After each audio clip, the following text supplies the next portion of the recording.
Hello again. Hello again. This is the third part of making a large spaceship pod. I was gonna just go on to showing you the results of the painting, but I was preparing stuff for the Maker Faire in Edinburgh, the Mini Maker Faire 2017, and I was running out of time and I wasn't really happy with the way the painting was going. As you can see, I kind of gave up. It looks quite good. It looks gnarly. I'm just going to try and focus the camera. So the texture here is quite gnarly and sort of grungy, and I could have put some like washes on to make these areas more black and then scrubbed it up. But I think what I'm going to do is to make it look more metallic. So either I'm going to get metallic paints, enamel paints, and use the airbrush, or I'm just going to paint it. And probably what I'm going to do this time is paint it with yellow acrylic, buff it up, put lots of layers on it, then put some weathering on, then spray it at the end so it's kind of shiny. I'm probably not going to go and buy chrome paint. I think the yellow will do it in itself. So anyway, that's the paint job that I wasn't happy with. And here is the other model that I had printed out at the moment. And as you can see, I think in the last video this was under construction, and I had these in layers. And what I've done is, see, it's quite laborious.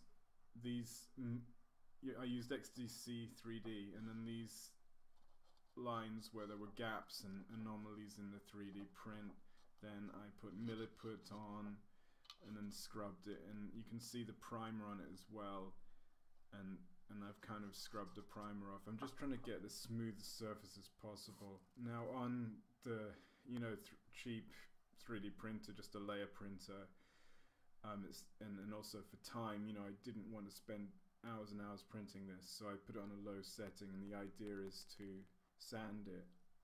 So the sanding in theory takes a lot less than making a really high res print. So you're not really going to get the same quality as you would, say, with vinyl toy kind of printing or model kit printing, injection molding. But I think it's going to be sufficient as a sort of painted, cool looking product when I've done the effects on it as part of my 3Z universe. And also I'm going to use this in my art, because I'm going to have this pod like on sort of probably a very cold surface, like an Icelandic, an Icelandic scene with some mountains in the background. I don't know how I'm going to do that yet, but perhaps put some skies on it. I'll probably use the scenery outside. I could take some photographs with this outside, or take the landscape outside and then superimpose this and mess around with the landscape as well, because I'm in Scotland, I'm not in Iceland, so it's not quite so cold, and it's not winter at the moment either, so everything's quite nice. But we do get those nice northern European squally, like Atlantic clouds around here. So that's just to show you what I'm going to do. So next, probably I'm not going to use chrome paints. I'm just going to paint the layer black with acrylics. Then I'm not going to do the salt technique. I wasn't really happy with that with this particular model. Different models, I think, need different techniques. So I'm going to use the hairspray technique. So you spray the hairspray, then you brush off. So I'm going to probably do it black, then a bit of bluey metal color, then I'll spray the yellow, the yellow on it, and then the hairspray, and then do the hairspray technique. So you should, the next video, see that this is the finished article.